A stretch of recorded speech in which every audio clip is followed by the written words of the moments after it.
Welcome. This is Beyond the Darkness. I'm your host, Dave Schrader, along with me, co-host and producer, Tim Dennis. Tim, for the last 3 weeks, we've spent time talking about some of the more chilling, ghost-like creatures that sometimes have been considered paranormal cryptids outside of the realm of Bigfoot, Chupacabra, Mothman. The shadow people, the black-eyed kids, have kind of, they don't really fit into any one genre. They're not ghosts. They're not necessarily alien in nature. They're kind of these supernatural cryptids, if you will. Yep. But tonight we're going to turn our attention to something a little different. And we've talked about Bigfoot for many years on our show. Correct. And it's a fascination to me because it's so easy in one way to dismiss the concept of Bigfoot, because how can some 6.5 to 10 foot tall bipedal massive hairy creature exist in our woodlands around the United States, be there 1 second, gone the next? And it's exciting because we talk about the possibilities and we realize that every year they're finding new species that live amongst us, right? Right. But yet there's still no definitive proof in the eyes of science that Bigfoot exists. Correct. Does this topic still interest you, knowing that, I mean, it's so elusive in nature? The idea that, you know, we're getting some muddy footprints. Sometimes we get hair that doesn't really seem to have any kind of definitive answer to it, or it comes back as, you know, animal, but sometimes it's tainted by human DNA that have been touching it and passing it around. Does that still intrigue you, or does the idea of Bigfoot kind of waning for you? It does intrigue me, probably more so than anything else. I catch a lot of flack from a lot of our audience because I tend to think that this is the most believable of all the topics that we cover on our show. The most viable for me, in that I can believe that there's something probably out there roaming the woods, other than more so than aliens out in space, more so than a demon popping up in every kitchen cupboard. Right. I think that this is probably the most believable of all topics, and it does fascinate me.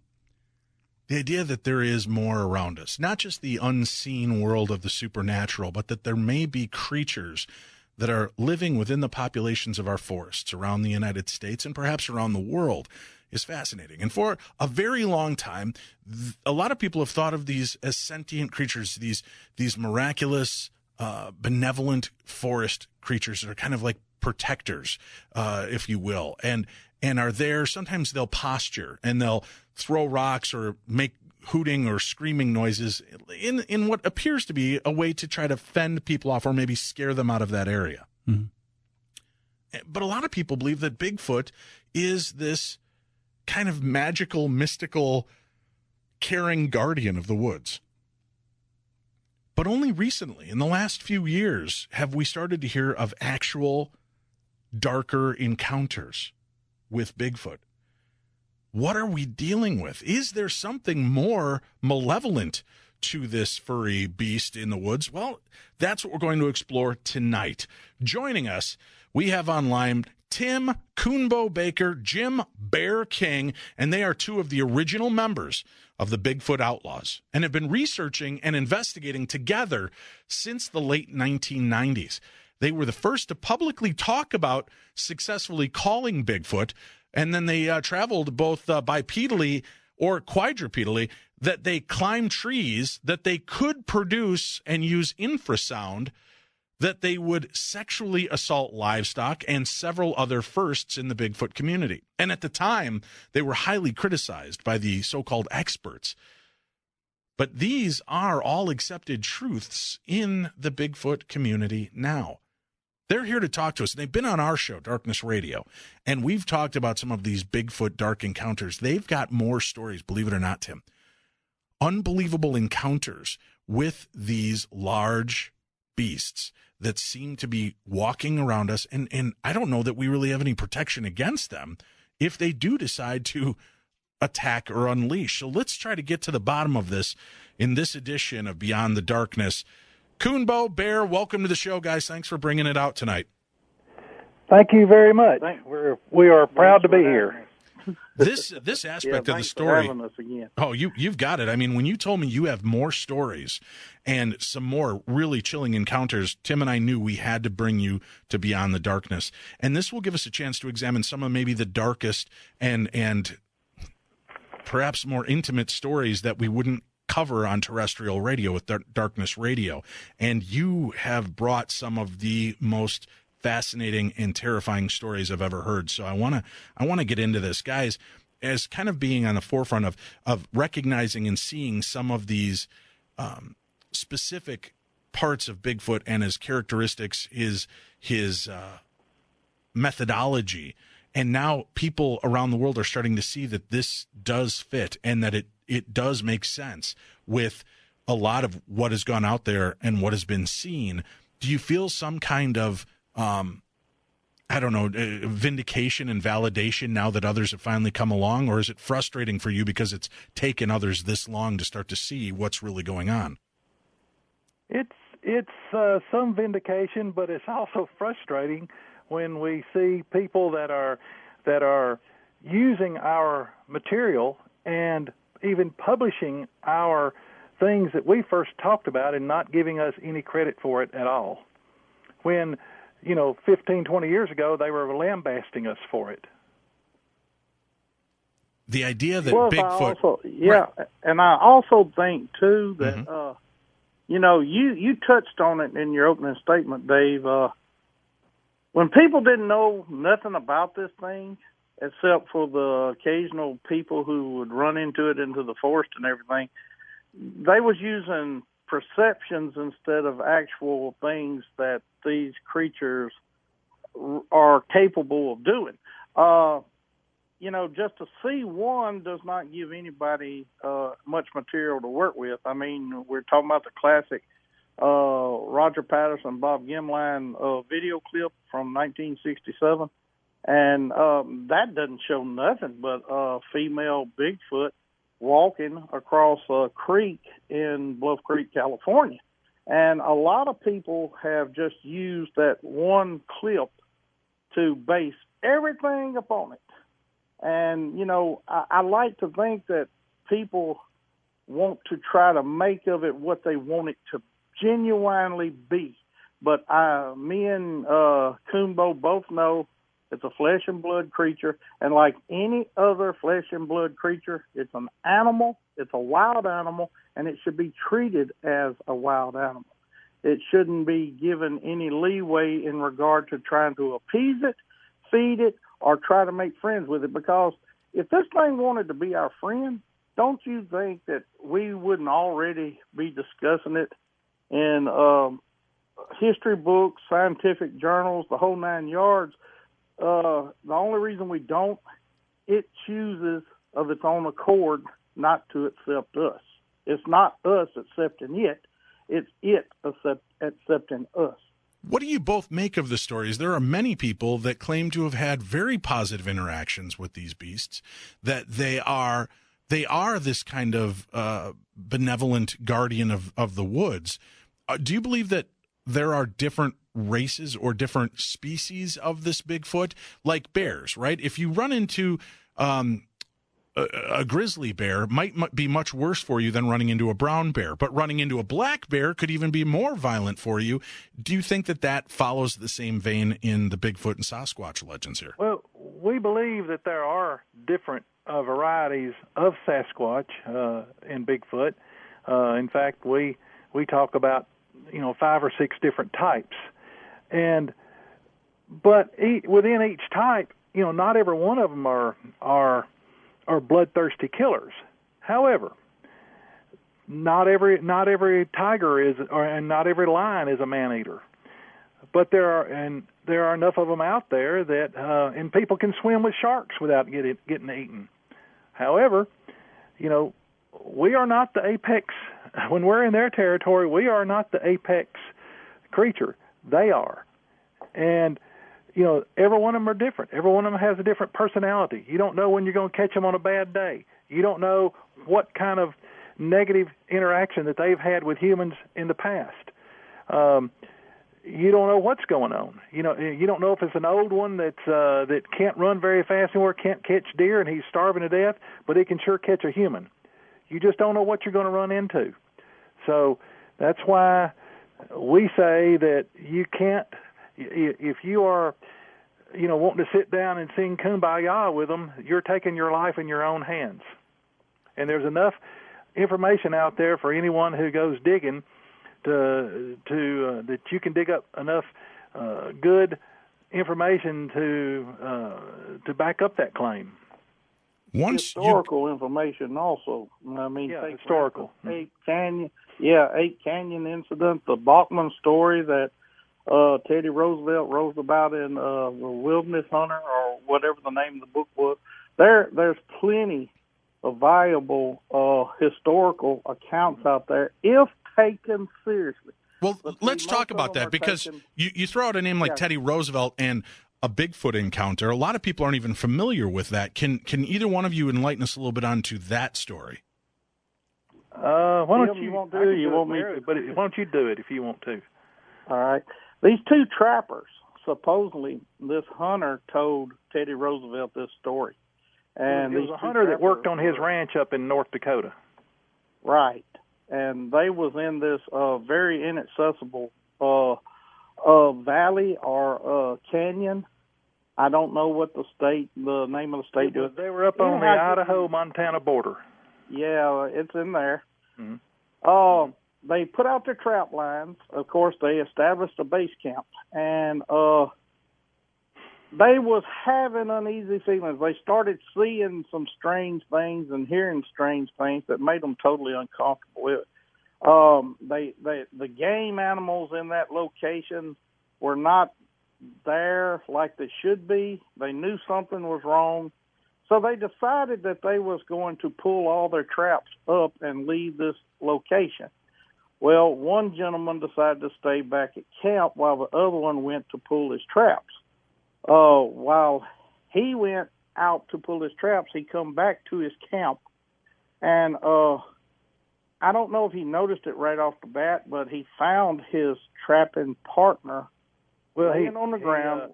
He came back to the camp, and there, all the way around. His partner had packed. Yeah, he came back to camp, and his partner had packed up their packs, and he found them, and he got to looking for his partner, and he couldn't find him, so he got to looking around in the camp, and he found him dead, and his head had been broken over backwards. His neck had been snapped backwards, and there were 4 large fang marks in the guy's throat. And, of course, he was dead. And there were a lot of larger than human, barefoot footprints around in the camp where he said it looked like that whatever had killed him had been cavorting around in the camp. And so that's... How can a story like that exist and only so few know that went on? Because it would seem to me that is something that would have been really touted heavily through history's, stories and oral tradition to share that kind of adventure. I can tell you one that has happened here in the last probably 15 years. To someone that you may have heard of before. Well, sure, and we'll get into that in a second. But, I mean, guys, why, if a story like that took place, why do you think history hasn't taken a more pressing look at it? I mean, you've got major names attached to a story. It's not like, good old Coonbo and Bear were out in the woods one day and this happened. And this is a president. This is a leader that this, has shared this story. You would think that would have really kind of grabbed people's attention more. Actually, it was the only story in the book that even touched upon the unknown. And it's the only story in the book that's not taken as gospel. And I find that humorous because when President Roosevelt wrote the book, it was in the same vein as the rest of the stories he had written of his adventures across the country. And nobody had a problem with any of the other stories. It was just this particular one was never given any credence or anything like that. I honestly believe, between me and you and the fence post, that Lewis and Clark probably found out more about these things when they made their Northwest Passage trip to Oregon and Washington, mapping out the Missouri River, trying to find a intercoastal waterway that connected the two oceans. I believe they found out more about these things than has ever been publicized. Because if you'll ever remember, anybody that's a student of history, Meriwether Lewis never completed his written journals. Actually, he was assassinated or supposedly committed suicide on the Natchez Trace at Grinder's Tavern on the Tennessee border. And he had in his possession, supposedly at the time, his uncompleted journals that he was writing up to be published. So I'm thinking it's been a cover-up at least since Thomas Jefferson. I believe this is an animal that the government and humans figured out that they cannot control in any shape, form, or fashion, and so we might as well just deny it to a large degree, because this thing don't want to stand out for just anybody and everybody anyway. It chooses not to trust or associate with humans in any way, shape, form, or fashion. All right. Now, you said with that story, I mean, that was definitely a violent encounter. Heads twisted around, bite marks. And then you say that these stories continue today. And you've got a more recent story, even within the last 15 years. What is that? Right. Okay. You may have heard of a very well-known Bigfoot researcher that died recently by the name of Dallas Gilbert. And Bear and I have known Dallas since back in the 1990s. And back then, Dallas, the media has ridiculed Dallas a lot. He and his research partner, Wayne, made they thought, legit movie years ago called Not Your Typical Bigfoot Movie. Instead, unknown to them, it was filmed as a spoof. And it really made Dallas and Wayne look bad. But I can tell you 100% for sure that back in the 90s, Dallas was one of the premier Bigfoot researchers in the United States, if not the world. Probably, I'd say he was world class.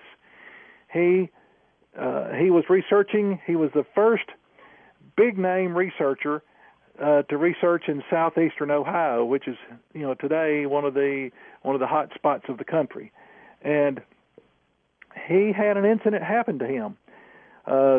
He was one of the first guys to use high quality audio and video recording equipment, and they had and he used to take lots and lots of photographs, and he had an amazing collection of excellent photographs that he did not ever release to the public. But one of our longtime outlaws, one of the regional outlaws, a guy we refer to, his nickname is Bubba Gump, but his real name is Jim Hart.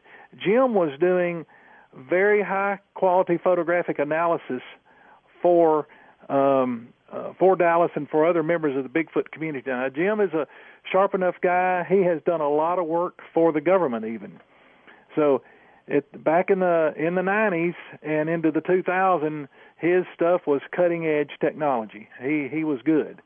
And anyway, Jim found amazing things in Dallas's pictures, and one of which is the best picture I've ever seen of what we call a dog man. But that's another story. We're not going to talk about that. Anyway, so here's what happened. They were up in a creek bottom that Dallas had talked to Bear and I and Dan Rickey and several other outlaws about multiple times, where they had run into a particularly belligerent troop of Bigfoot. And they were scared to approach them. But what they were trying to do, they were getting such terrifically good audio, they were trying to hide some recording equipment up there. And back at that time in the late 90s, early 2000s, they didn't have the compact stuff that we have today. So what they were doing is they were hiding a hardwired microphone on a very long amplified microphone cable up at, in some trees and stuff, and had the actual recorder back 50, 60 yards away, hidden, and had large enough batteries to keep it going for a while. They were setting up, and Wayne was setting up the recorder itself, and Dallas went forward with the microphone cable and the microphone and got up to the place that they were going to hide it. He was hiding it at the base of a tree. And Wayne said that he got done with the recorder and looked up to see if Dallas had the microphone set because he was getting ready to turn it on.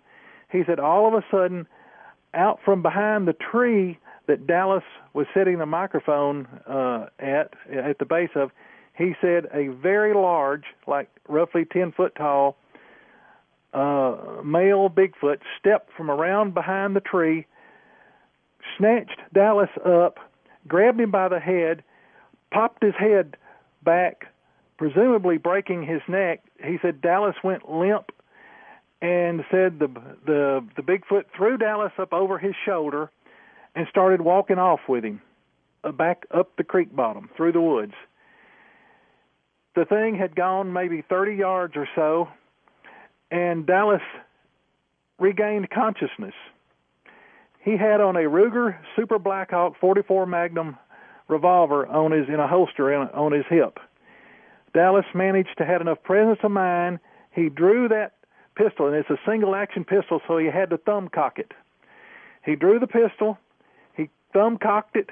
He reached back up over his head behind him and just stuck it up against something solid and pulled the trigger. At the shot, the Bigfoot screamed and dropped him and took off running, screaming up the creek bottom, out of sight. Wayne runs up and grabs Dallas and helps him to get up, and they get the hell out of Dodge. That incident changed Dallas for the rest of his life. He was never the same after that. Now, the man had unbelievable, he had cojones like you couldn't believe. Just like a good cowboy. Just because he got thrown, he didn't quit riding. He got up and got on that horse again. Dallas kept researching. When he recovered from that, physically, he was right back out in the field again. But he was never the same mentally after that. And he still was doing research, still was finding a lot of good stuff, but he was also seeing a lot of stuff that wasn't there. Of course, if I'd had that happen to me, I'd probably be thinking I was seeing a lot of stuff too. I'd be wary of every shadow and every dark rock and stump that was out there.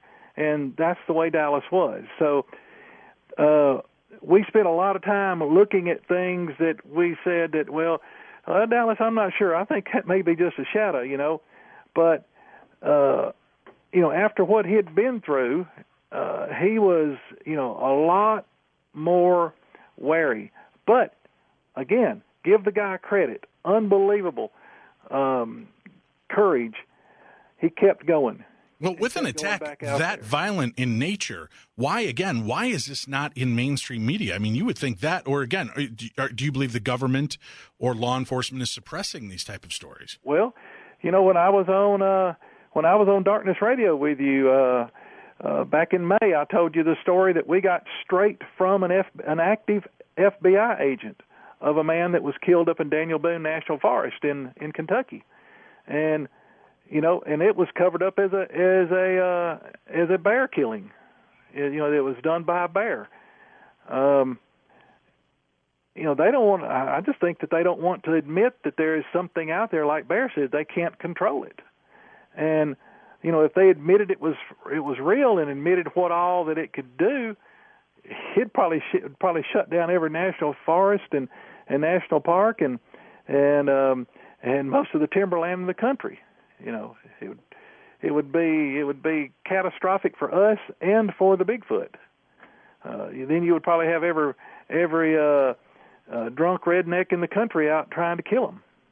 Let's do this. We need to take a break because the Darkhives beckon with another chilling real-life encounter in this, the Theater of the Mind. Face to face with fear, the forest encounter of Michael Hollish. My Uncle Jerry passed away back in 1987 and had left a small plot of land and cabin to me in his will. We had never been particularly close, but aside from a few distant cousins, I was the last of his immediate blood relatives. I remember Dad and Uncle Jerry talking about going up there as young men on week-long hunting and fishing trips and how they loved that place. It never dawned on me that for a place that they loved and spoke about so often, I'd never heard newer tales of their exploits at the cabin. I guess I brushed it off as getting older, having families, and life just generally getting in the way. Well, Uncle Jerry did say once, in passing after we lost Dad to a heart attack back in the early 80s, that he would never go back to that cabin alone. I assumed it was because it wouldn't be the same without Dad, and it would probably bring back too many memories. I soon found out for myself why he would never return to that cabin alone, ever again. A few months passed, and spring turned to summer. I decided to go visit the property for myself and give it a once-over. I had no idea what condition it would be in, and decided to bring a tent along for backup, in case the roof was caving in or other structural damage may make it unsafe to sleep in. I planned a long 3-day weekend to go check it out and take in a little fishing for myself. Who knows, maybe crack a beer in honor of my uncle and dad while I was there. It took the better part of the day for me to reach the cabin, and to my surprise, it was in pretty good condition. A few broken panes of glass, but overall pretty sound. I set up my tent anyway for backup, just in case the inside was a little less inviting. After sunset, I started a fire in the old stone fireplace and settled in on a folding chair, sipping on a cold one and relaxing to the sounds of the crickets, cicadas, and frogs. That's when I heard what sounded like heavy footsteps on the stairs outside the front door. I waited for a knock or someone to call out, but there was nothing. I figured it may have just been the settling of the old wood, and my mind was again at ease. That gave way quick enough when a bit later I glanced out the window of the cabin and could see the dark outline of a huge form standing there, staring at me, watching me. My heart raced. I thought to myself, damn it, why didn't you bring a gun? Creepy hobos have probably been making this their home for God knows how long. I stood up and faced the window and yelled, "Can I help you with something?" It just stood there. I moved forward, slowly, and it seemed to move back a step. Then I heard a strange grunt by the front door. My head whipped around, and I stared at the door. I hate to admit it, but I was frozen in my tracks. When I glanced back to the window, the large form had gone. I waited a bit and went to the door, slid the lock into place, and listened. It was eerily quiet. I couldn't even hear the sounds of crickets or frogs croaking any longer. It was like the place had come to a standstill. I can't recall how long I stood there not making a move, but man, was I glad I was not outside in that tent. Eventually, I crept to the small pantry, laid out my sleeping bag, and crawled in after shutting and securing the door the best I could. It was a long, dark, creepy night, and the silence would be occasionally shattered by the sound of something big screaming in the woods. It sounded like no animal I had ever heard before. When the sun finally rose, I gathered the courage to go check out the front window. My tent and belongings were strewn all over the yard. I figured it had to be whatever or whoever was outside the night before. I made my way into town and stopped by the sheriff's office and explained what happened. They assured me it was most likely a couple of bums and I shouldn't worry. Now that they know someone is up there, they'll just most likely move on until I leave. And then they encouraged me to sell the property or maybe look into a caretaker. I grabbed a few more provisions in town and headed back to the cabin. Everything seemed great in the daylight, except the pungent smell that seemed to be all around the outside of the cabin area. I ducked in, put my stuff away, and determined to do a little fishing, set out, found a nice place along the creek, and had at it. All in all, a pretty good day and a nice haul for an unseasoned fisherman. As I started back to the cabin, I heard something moving along in front of me in the woods, the cracking of branches and snapping of woods. I called out to see if anyone was there, and my answer came back in a response of a large, softball-sized rock being hurled at me from my left, landing just inches away, and it hit with a thud. I hauled ass back to the cabin, slammed the door, hit the locks, and peeked out to see what was there. And I could see nothing at all. I cooked my fish for the night and noticed the smell had seemed to have gotten stronger. At points, it was almost gagging me. I ate, relaxed, and cracked open another cold one and quickly convinced myself that come morning light, I was out of there, back home where I belonged, and thought about how to go about selling the place. That's when all hell broke loose. There came a sound that seemed to start behind the cabin, like a loud that turned into thunderous howls like I had never heard in my life. It seemed to surround the cabin. And then the bangs.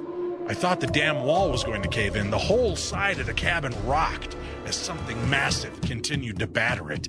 My eyes were huge, looking toward every window, glancing to reassure myself the doors were locked, and the hammering of what I can only say sounded like giant fists began pounding the walls again.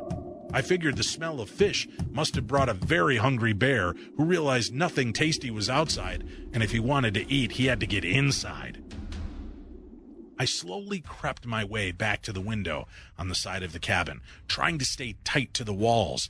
My breath was almost like a hot, panting dog as I went into a full-blown panic attack.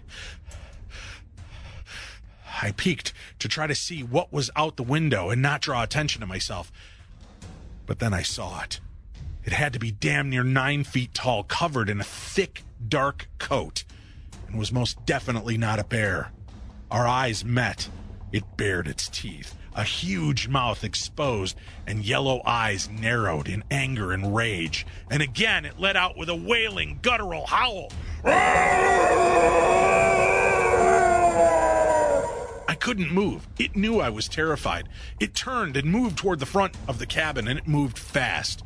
I ran and threw my weight against the door, holding it for all it was worth, and it began charging the door, hitting it over and over, grunting and howling. I just cried out, "For God's sakes, leave me alone! I'll leave in the morning! I'm sorry! I'm sorry!" I had no idea what I was apologizing for, but I knew I wanted it to end. Then the sound of something letting out a loud whoop, whoop, came from the back of the cabin. Holy God, there are 2 of them, I thought. The one at the front stopped pounding and howled back. Then I heard it take off running. Then there was nothing. No sound, no crickets, no howls, no noise of any kind.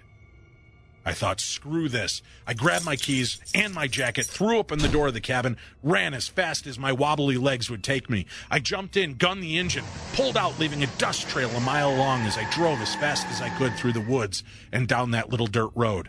I never looked back. I never stopped. I just hauled ass and didn't stop until I got home and was safely inside my garage. I'm not embarrassed to admit, I cried like a baby. I shook and I cried, and I never returned to that cabin. I tried to sell it, but I just never could.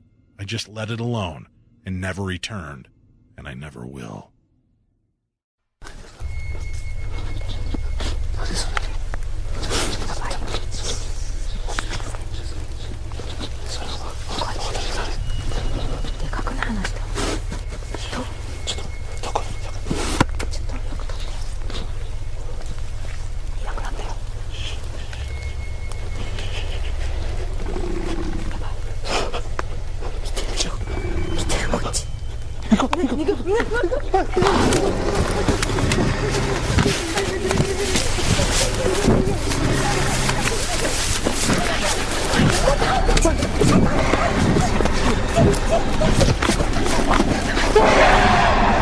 Beyond the Darkness.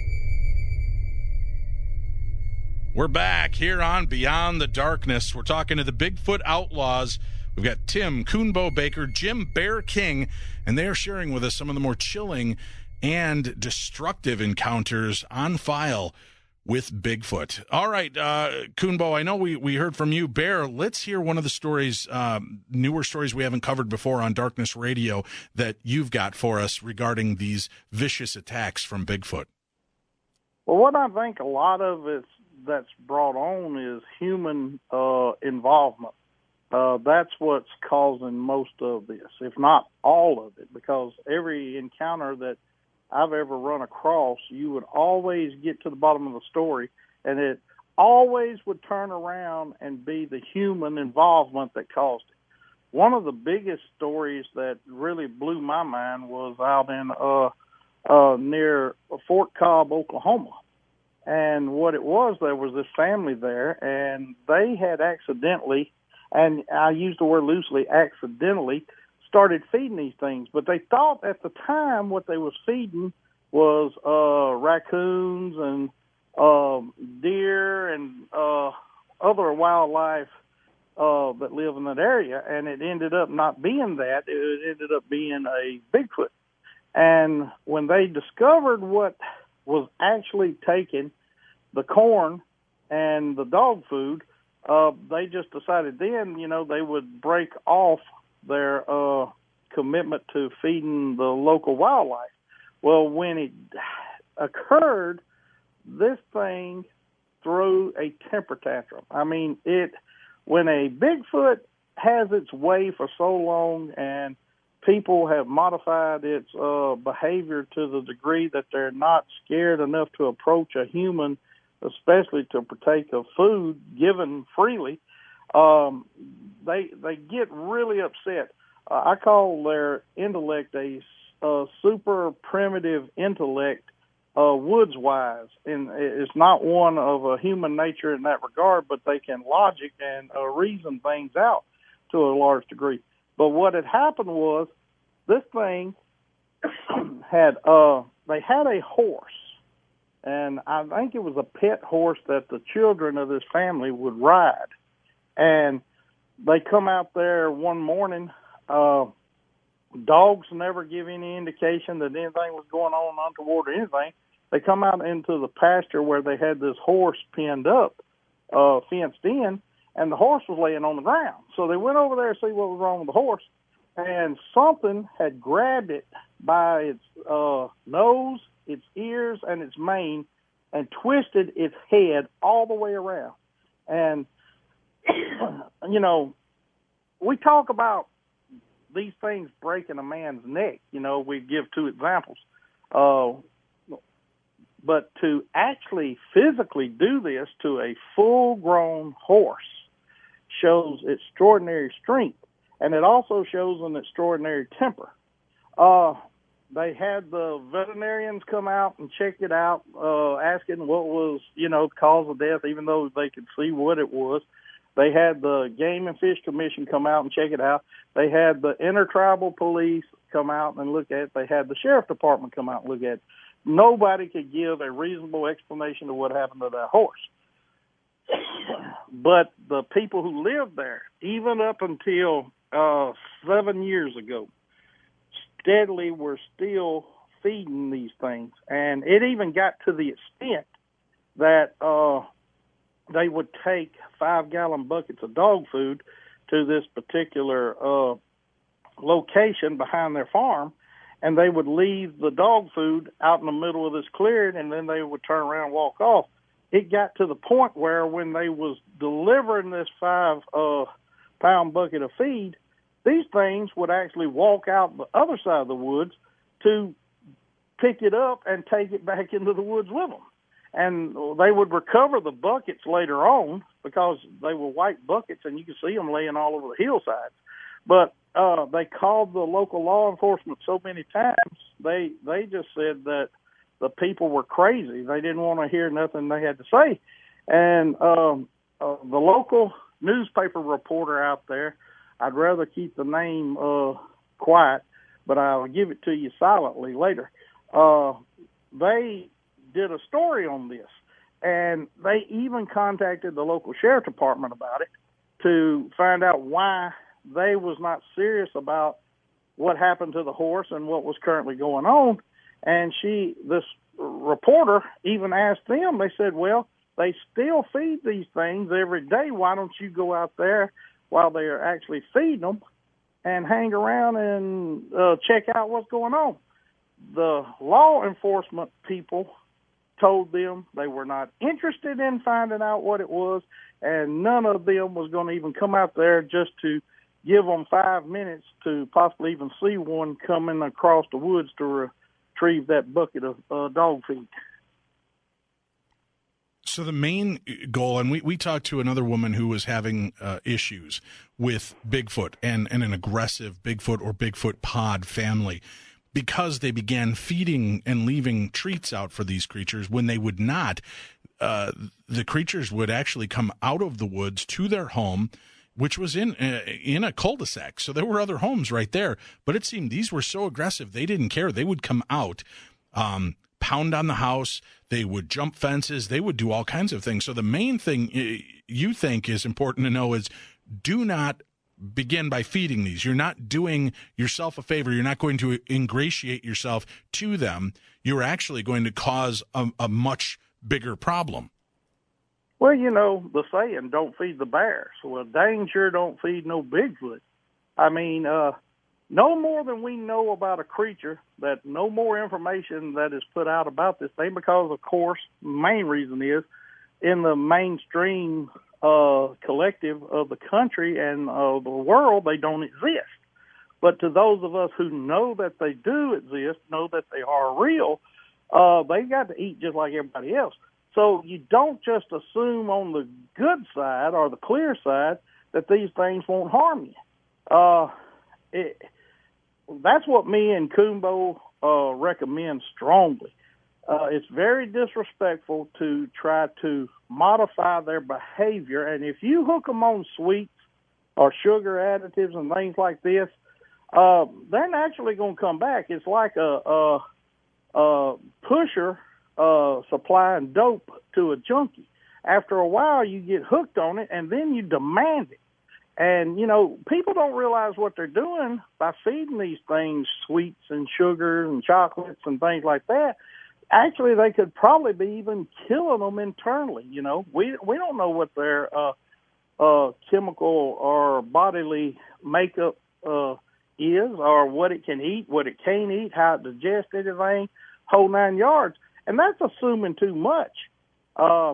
Another thing real quick, and then I'm going to throw it at Coonbo, is if you're going to sit there and you're going to do all these things and not realize what you're doing, and just say that you had to go on vacation to Florida, or say you lived in Montana or somewhere, and you was going to be gone for 3 weeks. This thing that's depending on you to feed it every day or every 2 days or whatever is expecting that food to be delivered to it. And you don't want one of these things, a 1,500-pound animal, throwing a temper tantrum. Not only are they innocently and ignorantly changing and modifying these things' behavior, if they're not there to feed them, they're going to knock on the next door neighbor's door. Now, if the next door neighbor don't even have an inkling these things exist, and something like that starts knocking on the door and you look out the window, what are you going to do? First thing you're going to do is grab a gun, because there's a monster in the yard. I mean, it's the monster in the room. Now, Coonbo, I know when we were talking off air, you said that it seems the people that are taking this type of abuse and these attacks more are the Native American culture. Did I misunderstand that, or do you believe that that is what's truly going on? Well, I think that might have been a misunderstanding. I know your Native Americans are more in tune with the, rhythm of nature and what really goes on in the world. And plus, most of the Native American cultures have recognized Bigfoot as a tribe or a normal forest creature, for eons. My great-grandmother was full-blooded Cherokee, and she talked about them just like they were just as normal as a deer or a turkey, so many of your Native Americans, there's no dispute at all among them about whether or not they exist. They don't just think it; they know it. Many of them have had encounters with them. Plus, there's a lot of most reservations. There is a lot of boonies, undeveloped land, and they like to. That's their kind of country. So that's why I believe the getting to know some of the different members of different tribes, especially around Oklahoma and Arizona and New Mexico. I've learned a lot about them, about Bigfoot and Sasquatch. All right, I know time's going to get away from us here quickly. Give us another one of the more prime examples I've of got this a quick violence. one here. Sure. One of the things that's a common thread in many sighting reports is people having a bad encounter with Bigfoot when they've been out at night, making a lot of noise. Running dirt bikes through the woods, having a camp out somewhere, drinking beer and playing loud music and such. I had an incident happen where I was mowing my grass at about 9:30 at night, and I had one come out of the woods and scream at me, and scared me half to death. And he stayed out there. I thought he'd go away after a while, and I went and mowed somewhere else, and I came back, and he got after me again. And so I called it off, quit, went in the house. I called Mary Green was alive then, and we were friends. I called Mary up and told her, what had happened, and she said, "Oh, Coonbo, don't do that." She said, "Let me tell you something. I just got I was asked to help in a disappearance investigation up here by the local sheriff's department. A man was bush hogging after dark, and he was they lived way back off the road up in what they call a cove, or it's like a deep hollow or whatever in the side of the mountains up there, and this is in northeastern Tennessee. The wife was, told him, said, "Hey, I'm going to have dinner ready here in about, 15, 20 minutes." And he said, "Okay, that'll give me enough time. I can bush hog all the way down to the end of the drive, to the paved road, and then come back up and I'll be done." Well, she got done and looked out there, and she could see the lights of the tractor down the road a ways, down the drive a ways, about 3/4 of the way out to the pavement. And she thought, well, he must be, something's going on with the tractor or something. Well, she waited a few minutes, looked out there. He's still there. The tractor's still sitting there. She wondered what's going on. He must be having trouble. So she walks down there, looks around, can't find him. Hollers, screams, yells, and everything, can't find him. She comes in and calls the sheriff's department. The sheriff comes out there. They look and look and look and can't find him. They bring tracking dogs in. Tracking dogs won't track whatever it is. There's some of it smell around the tractor, but no sign of him. By the way, the tractor was still sitting there running, and with the lights on. Mary Green was asked to come look at it and assess what she thought had happened. She got to questioning neighbors and the man's wife and finds out that they had been yelled at multiple times in the past when they were doing things, making a lot of racket out there after dark in that area. She thinks that, and I tend to agree, especially after what happened to me, that the guy was bush hogging out there on his tractor. And by the way, another thing about this tractor, the muffler had rusted off years ago, and he just had screwed a piece of pipe in where the muffler used to be. So it was a pretty loud tractor. Bush hogging means cutting down the weeds along the sides of the road.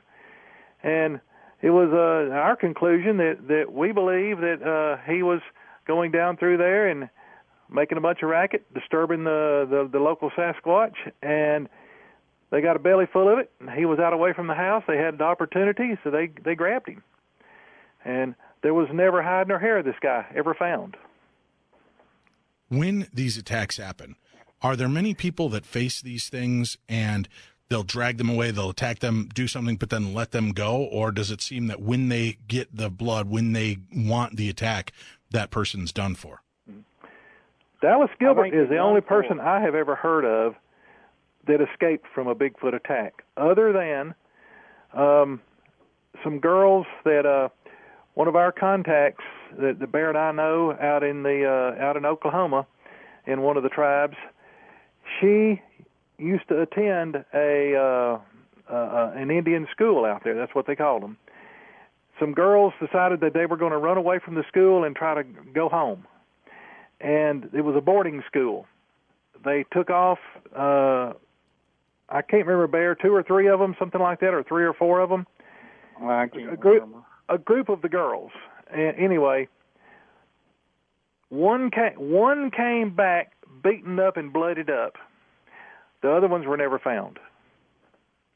So there's very few people ever survive a physical encounter with one of these. Dead people cannot tell tales. Well, there's that. Yeah, certainly. Yeah. When there is this kind of activity going on in an area, is it usually just one rogue Sasquatch, or have people seen pods of them that are being aggressive?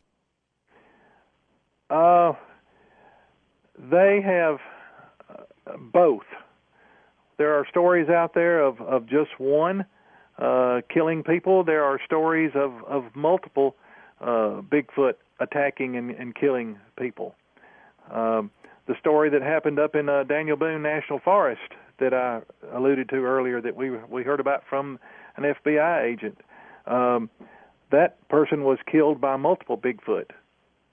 Of course, the incident with Mary Green, we don't know. I think it's like a feeding frenzy. When they get cranked up, depending on how many's present at the given location at that point in time, it all depends on, how they work themselves up to what kind of mental position they decide to peek out into. Me and Coonbo both know that these things are scared of us for a reason, but they will work themselves up into a stage of an aggression. Yeah. And I believe a lot of times when you run into, say, more than one individual, it's easier for them to build themselves up into a physicality-type mode than it would be if it was a single solitary one. But usually the single solitary ones normally only confront or attack single solitary humans, like solitary campers or whatever. It's hard to really say because, as I stated earlier, the deceased don't tell no tales after the fact. I mean, it's all said and done over with. All we get is whether it's an open casket or whether the coroner has decided it was a bear attack or whatever.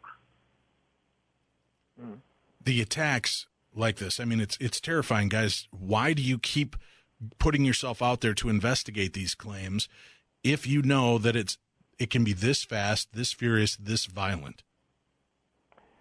We're trying to learn the most we can for the protection of the future of the people. Actually, that's why we do this. Everybody attacked us when we first came forward in the late 90s. And we knew there was other people in especially the United States, that were just like us. When we first come on the scene, we was attacked because we wasn't discussing what this thing was doing in that Patterson-Gimline segment, because that's the only evidence that a lot of people even have to go by. And we started telling them these things doing these other attributes, and they didn't want to hear it. And they would ridicule you to the extent where you would just leave the internet, leave the subject, leave the community or whatever, the groups, because they would outshout you and they would lie you down. In other words, they'd call you a liar and accuse you of lying and everything else. We know that when people hear us and we tell of these things that do the same exact things that they have either witnessed or heard of, that's when they get interested. And if the government's not going to help us, me and Coonbo decided a long time ago we're going to help everybody else, because these people aren't crazy, and we're not crazy. And that's what makes you madder than anything, is to tell you what you saw you've never seen because it don't exist. That just makes me mad beyond means. With all the encroachment of development and housing developments and looking for more natural resources, do you believe that we're pushing these creatures out into becoming even more aggressive? I believe they are losing definitely losing some of their fear of approaching our dwelling areas and stuff. There are shelter belts around and nature belts around different communities and stuff that we know of that are lousy with Bigfoot. Bear and I, we were lamenting some development, lakefront development that was going on right across the slough from our farm, and we went riding over there one night, and and I was showing him this hollow that the Bigfoot travel up and down, coming and going off of our farm, and right in the mouth of the hollow, right in front of the waterfront, is we're building a new house, and Bear said, "Look at that." And I looked up, and there was one standing there peeking around the corner of that house under construction, looking at us. I couldn't believe it. And what drew our attention to it was he had an outdoors light in the backyard of this brand new house they was building. And this thing was smart enough. I never would have seen him if it hadn't have been for his shadow that stretched way across the corner of that house. I mean, the shadow was lengthways across the ground because the light was behind it. If it hadn't have been for seeing that shadow actually moving, I never would have seen the booger. But when I seen him, I pointed him out to Coonbo, and we both watched him then. That shows you how smart they are, but then again, that shows you they're not as smart as a lot of people want to think they are, because he never took into account that he was hid, or he thought he was, but his shadow was not. I mean, it's that kind of type mentality. You just got to pick and choose and figure out what you need to look for in these little minute details that helps give it away. We have about 2.5 minutes left together. Give me one of the creepiest encounters that you've currently collected as we roll out the episode this evening. One of my favorites is some neighbors down the road from us. I'm gonna call them the Pennies. Mrs. Penny was washing dishes, and it was in October, and the full moon was just rising, and she was enjoying watching the moon rise, and then she happened to look back out there, and the moon was gone, and she leaned up to the window, the kitchen window, to see, well, if some clouds come in or what, and all of a sudden, as she leaned up to the window, this Bigfoot face leaned up to the window from the other side, and they were like nose to nose through 1/8 of an inch of glass. Scared her half to death. She starts backing up, stumbling backwards across the kitchen, going, like that. Her son, Sean, was sitting at the dinner table doing homework. He looked around to see what Mama was carrying on about. He saw the thing looking in the window. He screamed and jumped up so quickly he turned the dinner table over. Their other son, Buzz, was out in the den watching TV. He comes running there to see what in the world's going on. He sees the Bigfoot looking in the window. And, by the way, it turned out this wasn't a Bigfoot. It was a dog man looking in the window. And he reaches over there and flips a switch. They had been having other things going on. They had their dad had installed floodlights on all four corners of the house. He turned those floodlights on, lit up the world, and the thing whirled and took off running. Buzz went running up, flings open the front door and sees the thing running across their yard and out of the yard and down the road. That story's always just given me the creeps because it happened to some neighbors of mine. Well, I can't thank you guys enough. The Bigfoot Outlaws, Tim Coonbo Baker, Jim Bear King. I know we're going to be hearing from you guys again with more creepy tales in the future. So thank you very much for joining us on Beyond the Darkness this evening to share your stories. We were proud to be here. We thank you. All right, now, next week when we return, we're going to take another jaunt into the strange and unusual. We're going to discuss from internet meme to motivation for murder. We're going to talk about Slender Man. We'll do that next week here on Beyond the Darkness.